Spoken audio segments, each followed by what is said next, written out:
There's some things that I really like about this game, and there's some things that I really don't. For some wrestlers, the graphics are amazing. Like the Ascension, Connor and Victor, they look amazing during their entrance and during their victory. They look fantastic. But then there's people like Kevin Owens who don't really look the best in the game. Like, they always kind of screw Kevin Owens in games sometimes. Like, in this one and in 2K20, he doesn't look the best. In 16, he actually looks pretty decent, and that's his first game. This was his second game, and they somehow messed up his model.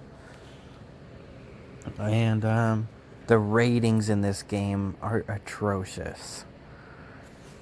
Like, they just decided to rate almost half the roster super low. Bo Dallas is rated the same as Eve Marie, and they're both the weakest characters in the game. I get Bo Dallas was more of a jobber during this time, and he still didn't, do much even when he was on the main roster. But he did not deserve to be considered the same as Eva Marie, of all people, who was a terrible wrestler, and he was a great NXT champion. And that was only like 2 years ago when this game came out. And then just because he was on a team called the Social Outcasts, I guess, they thought, well, I guess he's going to be the weakest character in the game. The poor Ascension are both very low. Even though in the last game, before this one, they were an 82. But in this game, they're already 60s. And I don't think they were just huge jobbers just yet. But I guess WWE already considered them that. But yeah, most of the roster is very low. Some of the people that don't deserve to be high are high. Like Enzo Amore isn't, super high. But he's high compared to most of the characters in the game. Enzo Amore is a 74, and almost all the other characters in the game are 70s or lower. R-Truth is lower than him by 1 point. Goldust is a 70 in this game. After this game, though, he stays at a 76 for the rest of the series until his eventual firing. Then he wasn't in 20.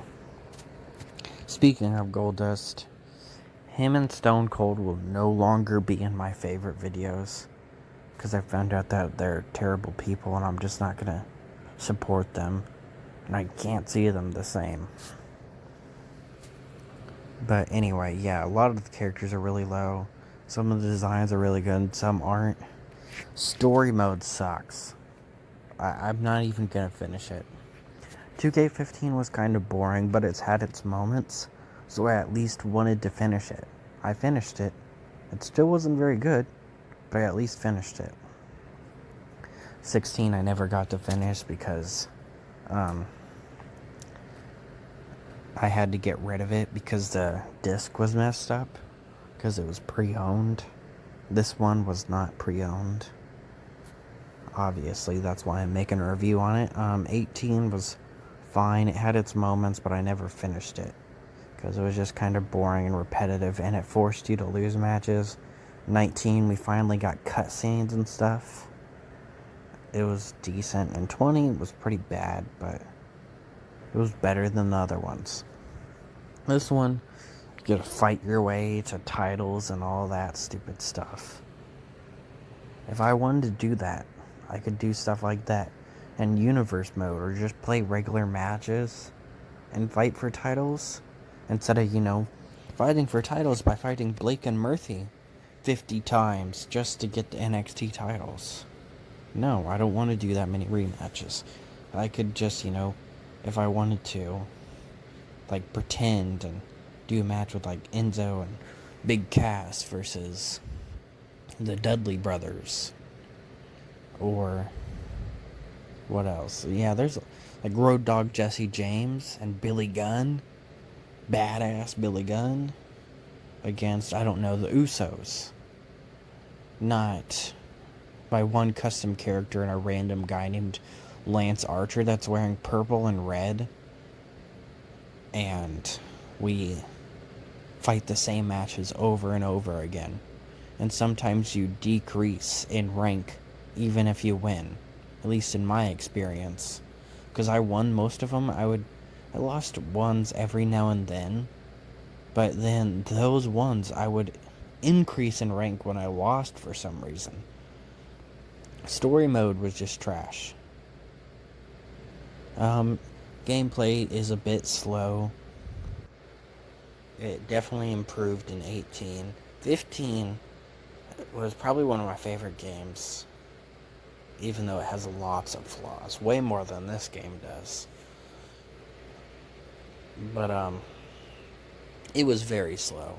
16 improved. 17 went down back to being a bit slow, but not as slow as 15. Just the gameplay's a little bit slow. This one also had the debut of the 4 horsewomen, and they were rated pretty well. Nowadays, the women don't really get rated high. Like, 18, Asuka got awesome. She deserved that rating. I'm pretty sure it was, like a 87, I think. Yeah, she was pretty high in 2K18.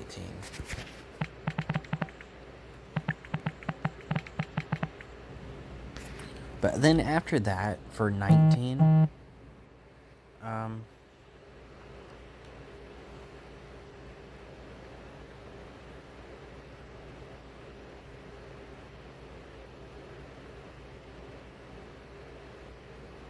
yeah, where is it at?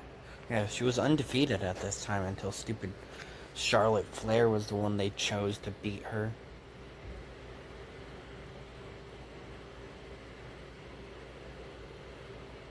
Yeah, she was higher than a lot of people in the game. She deserved that rating. But then after that, like, every other woman in the game was, like, very low.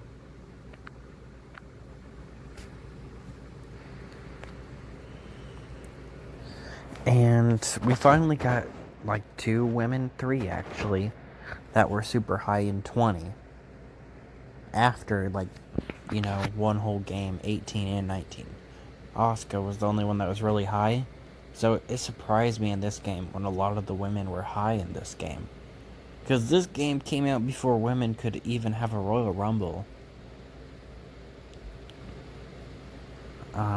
Anyway, yeah, in 2K20 we had Becky, Ronda Rousey, and that one random chick from Story Mode was rated severely high. I'm pretty sure she was a 90. Which she definitely didn't deserve. She's just a made-up character. And, anyway, what else? They brought back the thing from the SmackDown vs. Raw games. It's not in any of the other games, though, for some reason. When you get out of the ring in a one-on-one match and you're on ringside, the camera angle changes. It was pretty cool. I liked it. I'm pretty sure there's an option in settings that you can change it, but I would rather not. Which is a cool thing that they added, and it would have been cool if they just left it in the series. I shouldn't have to change it in settings.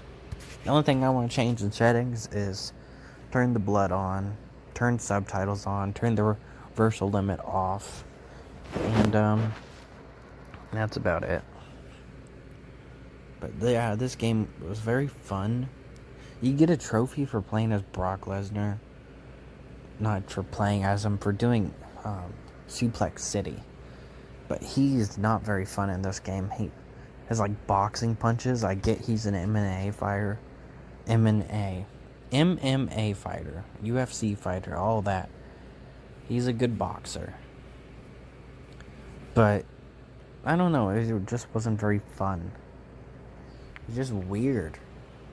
They didn't really put it well in the game. And what else? Not really that much to talk about, because this game doesn't have a showcase mode, unlike 19 and 20 and 2K15 and 2K16. 2K18 didn't have one, but it had other redeemable things. Oh, there's a few things I actually do want to talk about for this game. They took away the one thing that is being added again in 2K22.